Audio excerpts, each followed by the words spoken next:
அந்த அரண்மனைக்குள்ள வந்த அந்த சூனியக்காரி அங்க நடனமாட வந்து அந்த பொண்ணோட எலும்பு எடுத்து அவளை மாதிரியே மாறிக்கிட்டு இருக்கா. அப்படியே அந்த அரண்மனைக்குள்ளேயும் போக ஆரம்பிக்கிறா.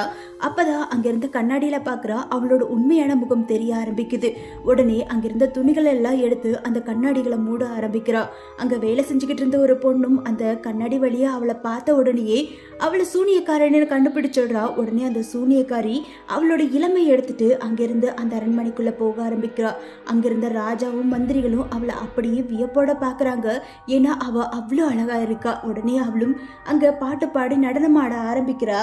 அப்பதான் அவளோட பாட்டோட சவுண்டு கேட்டு அங்க இருக்கவங்க எல்லாமே தூங்க ஆரம்பிக்கிறாங்க. அங்கிருந்த ஒருத்த மட்டும் தன்னோட காதை பொத்தி வச்சுக்கிறான், அந்த பாட்டை கேட்க கூடாதுன்னு. உடனே அந்த சூனியக்காரியும் அவனை கொல்றதுக்காக ட்ரை பண்றான். ஆனா அவனுக்கும் மாயாஜால வித்தைகள் தெரிஞ்சிருக்கு. உடனே மேல இருந்த லைட்டை கீழே தள்ளி அந்த சூனியக்காரியை கொலை பண்ண பாக்குறா. அந்த நிமிஷத்துல அவளோட சூனியத்துல கட்டுப்படுத்தப்பட்ட எல்லாருமே கண்ணு முழிக்கிறாங்க. அப்படியே அங்கிருந்த இளவரசனும் கண்ணு முழிக்கிறான். அதை பார்த்து அந்த சூனியக்காரியும் ஒரு கத்தி எடுத்து வீசுறா.